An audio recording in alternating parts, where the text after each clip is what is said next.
Have you ever stared at a Riftbound card and felt like you were trying to decode ancient hieroglyphics? Trust me, I've been there, and when I first picked up this game, I felt really lost, like someone had handed me a rocket ship manual while I was still figuring out how to ride a bicycle. But here's the thing, learning Riftbound doesn't have to be overwhelming if you know where to look for help. In this complete beginner's guide, I'm going to show you exactly where to learn how to play Riftbound, from the absolute basics to advanced strategies.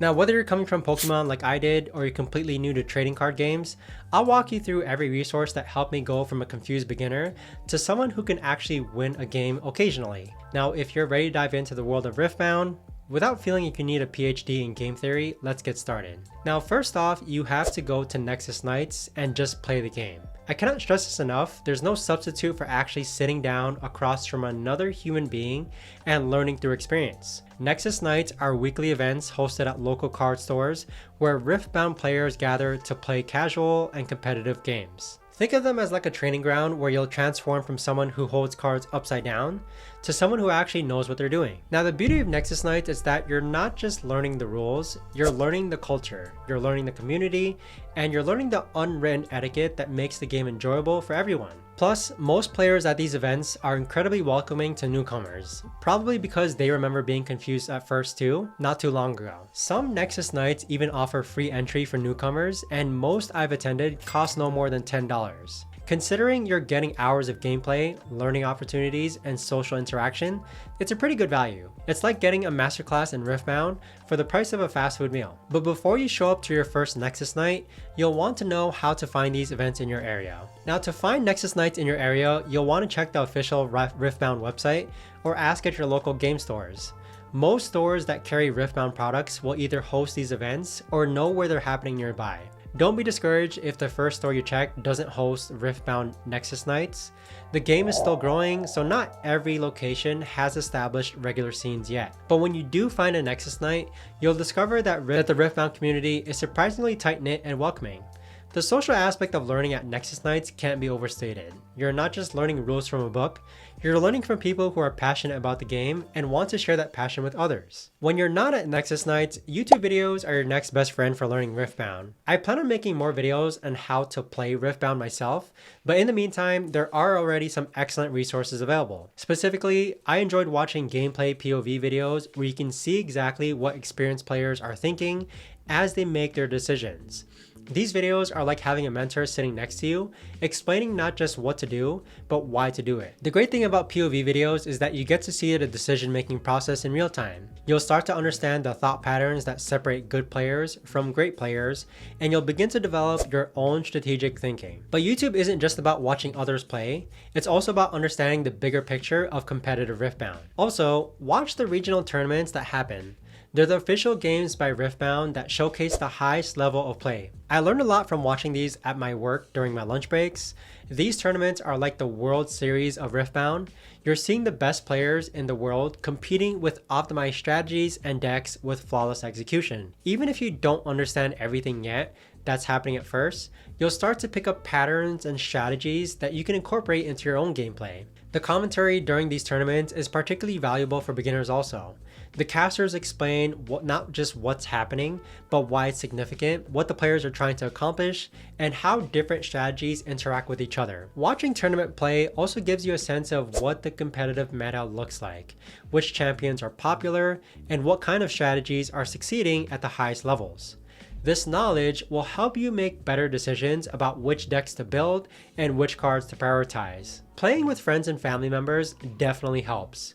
Ever since I got started about 2 months ago, I've been playing with a friend and we've both just been learning together. Just recently, I got my brother into it and other friends into it as well, and having a consistent practice partner is invaluable because you can learn together, test new strategies against each other, and discuss the game without the pressure of a competitive environment. It's like having a study buddy for school, except it's for Riftbound. When you're learning with friends, you can take your time with decisions, ask questions mid-game, and even restart games if you realize that you've made a fundamental mistake. This kind of relaxed learning environment is perfect for building confidence and understanding the game. Building decks helps you learn cards and what they do. Today, I built a Jinx deck, then transitioned to an Annie deck, and now I'm currently building a Rek'Sai deck. So building decks definitely helps you learn what different cards do, and each time you build a new deck, you're forced to read through dozens of cards, understand their interactions, and think about how they fit into the overall strategy. It's like doing homework, except the homework is actually fun and leads to a better gameplay. I particularly like the Piltover Archive website, which is a website where people upload their built decks. It's like having access to a library of strategies created by players all around the world. You can see what cards successful people are using, how they're combining them, and what kind of strategies are working in the current meta. The deck building process also helps you understand the economy of the game, which cards are worth their cost, which combinations create value, and how to build a deck that's both consistent and powerful. I'm slowly also building Irelia deck too, so building different champion decks is helping me learn how each champion works as I find cards for each of them. Each champion in Riftbound has a unique playstyle and set of synergies, so learning multiple champions makes you a more well-rounded player. When you focus on just one champion, you develop a deep understanding of that specific strategy, but you might miss out on understanding how other champions work also. By building decks for different champions, you start to see the game from multiple perspectives and understand what their win condition is. This broader knowledge makes you a better player because you'll understand what your enemies are trying to do. If you've played Aurelia yourself, you'll know what to expect when facing an Aurelia player, and you'll be better prepared to counter their strategy. You can also play Riftbound using TCG Arena or Rift Atlas to play online. These digital platforms are perfect for getting extra practice when you can't make it to Nexus nights or when your friends aren't available. My recommendation is that you find a friend who will learn with you online, or at least be patient enough with you while you learn. If you play with a random person online, they're likely going to be impatient and quit when you don't know the mechanics on the website work. Online play offers some unique advantages for learning. You can play at your own pace, take time to read cards carefully, and even look up rules or interactions without feeling like you're holding up the game. Plus, you can play many more online games than you could in person, which means faster improvement. The digital platforms also sometimes handle rule enforcement automatically, not all the rules, so there are some triggers which are just going to automatically be in place. This lets you focus on strategy and decision making rather than rules management. There are also local Facebook groups and Discord groups that are incredibly valuable to new players. I joined my local Facebook group and they have a thread dedicated to new player questions. Same thing on Discord, and this has been a lifesaver for more times than I can count. You can ask questions there and someone will usually respond within minutes. The community aspect of learning Riftbound is one of its strongest features. There are also dedicated threads where you can ask questions, especially newbie questions, and someone will literally answer your question within minutes.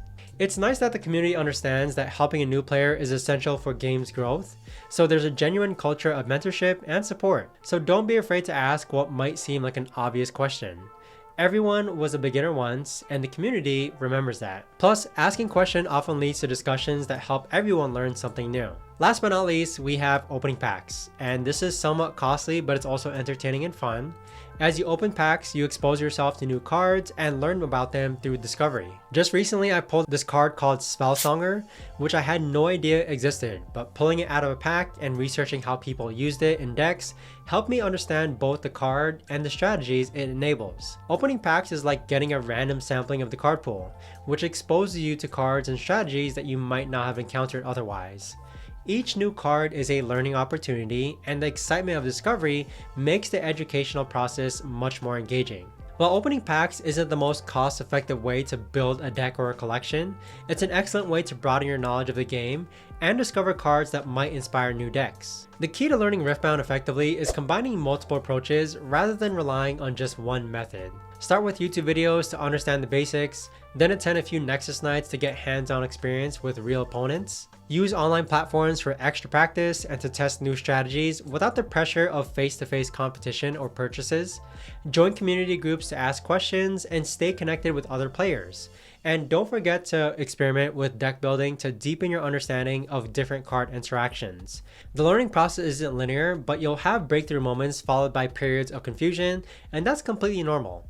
The important thing is to stay engaged with the community and keep practicing regularly. One thing that sets Riftbound apart from many other games is how social the learning process is. Unlike video games where you might learn in isolation, Riftbound almost requires community interaction to truly master. This social aspect makes learning enjoyable, but also more effective.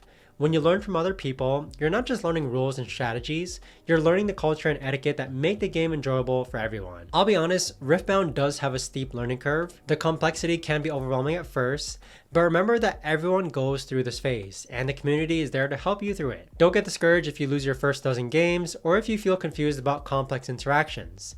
Every expert was once a beginner, and every mistake is a learning opportunity that brings you closer to mastery. The satisfaction of finally understanding a complex interaction or successfully executing a strategy that you've been working on makes all the early struggles worth it. Plus, the learning process never really ends. Even experienced players are still constantly discovering new strategies and interactions. Learning Riftbound is a journey, not a destination. The game is complex enough that you'll always be discovering new strategies, interactions, and approaches, but with the right resources and community support, that complexity becomes part of the appeal rather than the barrier. Start with Nexus Nights to get hands-on experience, supplement that with YouTube videos and tournament footage to see high-level play, use online platforms for extra practice and community groups for support and questions. Most importantly, be patient with yourself and enjoy the process. Riftbound is an incredibly rewarding game, and once you start to understand it and the community that you'll meet along the way, it makes the journey even better.